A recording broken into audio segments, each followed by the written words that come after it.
23년간 맥주집을 운영하던 50대 자영업자가 원룸 보증금을 빼 직원들의 마지막 월급을 챙겨준 뒤 숨진 채 발견됐습니다. 천국 가셔서 돈 걱정 없이 사셔요. 노란색 통제선으로 가로막힌 맥주집 문. 누군가 쪽지를 붙여놨습니다. 지난 7일 맥주집 건물 지하방에서 50대 여사장이 극단적인 선택을 했습니다. 전남 여수의 한 치킨집 주인도 힘들다는 유서와 함께 숨진 채 발견됐습니다.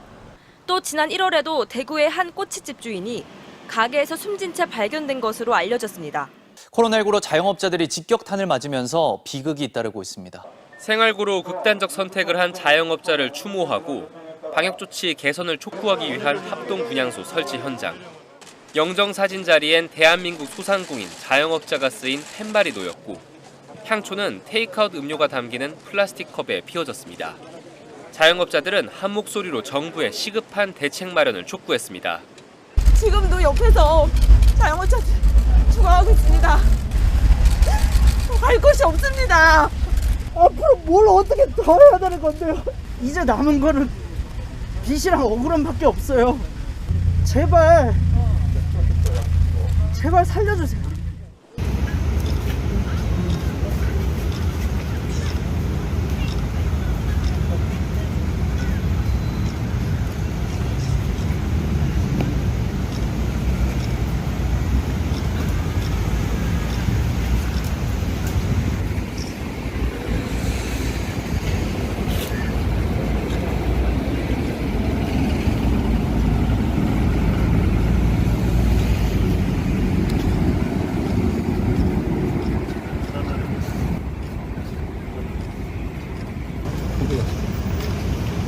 오세 혈관이 중요하듯이 소상공인들이 무너지면 우리 경제도 무너진다는 걸 알아요. 그래서 경제를 일환하는 정치인들은 이 소상공인의 이런 문제를 진작 해결할 수 있었음에도 불구하고 소상인 대책이 형식에 불과했다. 돈 1, 2푼으로 해결하려고 했다는 건 문제가 있고 소상공인들의 임대 문제, 임대료 문제, 또 은행 금리 문제 이런 걸 전부 국가가 당시에 대책을 세워줬어야 된다. 거기에 대해서 이렇게 많은 사람이 희생되고 있다는 것에 대해서 진심으로 대통령 후보로서 국민들에게 죄송하게 생각합니다. 저는 대통령 되면 2개월 이내에 1억씩을 국민 부채를 해결해 주기 위해서 18세 이상 1억씩을 지급해서 이 소상공인들이 그나마 그 가족 수대로 1억 원씩 나오면 한 몇 억씩이 되니까 소상공인들 그동안에 피해본 보증금 문제, 월세 문제, 종업원들이 못 주는 검료 문제 이런 게 다 해결될 걸로 보고 있습니다. 그렇게라도 부분이라도 해결되고 앞으로 양적 완화를 통해서 소상공인들의 영업이 10배 잘 될 수 있는 그런 때가 반드시 올 겁니다. 대통령 되면은 양적 완화를 실행해서 2,000조의 1차 자금이 국민들에게 풀어지니까 소상공인들이 살아날 것입니다. 네, 마치겠습니다. 네, 감사합니다. 네, 허경영 대통령 후보께서 소상공인 자영업자 합동 분향소를 방문을 하셨습니다. 정말 이 사진을 보고 이 영상을 보니까 정말 눈물이 많이 납니다. 네.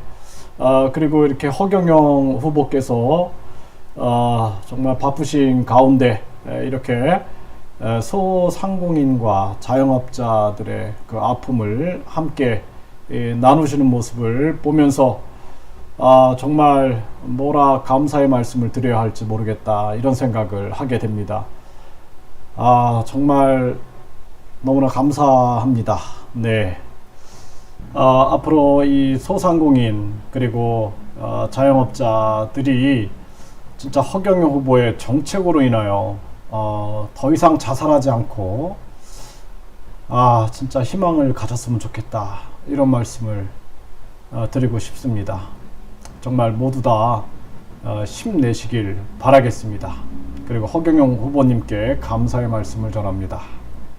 제가 20대 대통령이 되면 당선 취임 2개월부터 18세 이상 모든 국민께 1억 원 긴급 생계지원금을 지급하고 매월 18세 이상 1인당 150만 원씩 평생 국민배당금을 지급하며 결혼하면 1억, 주택자금 2억, 출산하면 1인당 5천만 원씩을 주어서 쓰러져가는 가정들을 살려낼 것이라는 것을 국민들도 알고 있습니다. 간혹 국민배당금, 결혼수당, 출산수당 등을 어떻게 지급하느냐, 정책만 보고 나라 살림 거들내는 정책이라고 오해하는 사람들이 있으나 국가혁명당의 3.3 정책은 하나의 정책 패키지로서 그 속에 재원 마련 방안까지 완벽하게 포함되어 있습니다. 방만한 예산 편성과 예산의 누수와 예산의 낭비, 예산의 불필요한 제도 등을 없앤다면 현재 국가 예산의 70%까지 절약할 수 있습니다. 절약한 예산이 모두 국민배당금의 재원이 될 수 있습니다. 국가혁명당의 3.3 정책은 절대로 권력이나 잡아보려고 내어놓은 대책 없는 사탕발림 정책이 아닌 것입니다. 고려대학교 경제학 교수인 강성진 교수가 여야 대통령 후보의 기본소득은 국민의 용돈 수준이고 국가혁명당 허경영 후보의 국민배당금은 기본소득에 부합한다고 문화일보 2021년 7월 22일자 신문에 발표했습니다. 한 해 550조 정도의 예산에서 70%를 전략하면 385조 정도가 남습니다.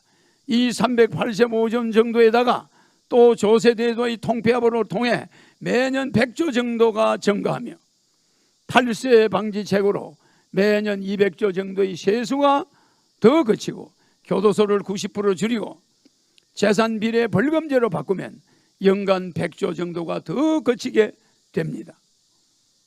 우리는 기업주들을 불법을 저질렀다고 기업주를 구속하고 이런 건 국가 경제에 도움이 안 됩니다. 가능하면은 물질적으로 책임을 지게 하여 재산 비례 벌금형으로 교도소를 90%까지 없애도록 할 것입니다. 예산 낭비를 법무부에서도 줄이도록 하겠습니다. 저는 오래전부터 국가에 돈이 없는 것이 아니라 도둑놈이 많은 것이라고 말해왔습니다. 우리나라는 현재 경제 규모가 세계 10위의 부자 나라입니다. 이런 나라인 국민들은 모든 중산층 이상의 생활을 해야 하는 것이 정상입니다. 그런데 그러합니까? 많은 국민이 빚더미에 올라 있고 생계조차 어려운 사람, 생활을 비관하여 자살하는 사람까지 세계 1위입니다. 그 많은 국가의 부가 어디에 있습니까? 국가의 돈이 없는 것이 아니라 도둑놈이 많은 것입니다. 그리고 마땅히 국가의 부가 어느 정도는 국민 모두에게 고르게 갈 수 있도록 법을 만들고 정책을 세워서 추진해야 하는 것을 정치인들이 하지 않고 있다는 것입니다. 이것을 하기 위해 제가 정치혁명을 부르짖는 이유입니다. 정치는 살림살이 하는 것입니다. 정치의 근본은 민생을 안정시키고 나라를 발전시키는 데 있다고 하겠습니다.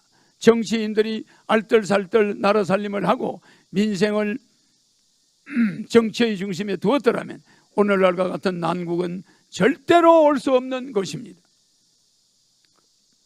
상황을 완전히 반전시켜 우리 국민을 세상에서 제일 행복한 국민, 우리나라를 초인류 국가, 10만 불 세계 1위 경제 대국으로 도약시킬 자신이 있습니다.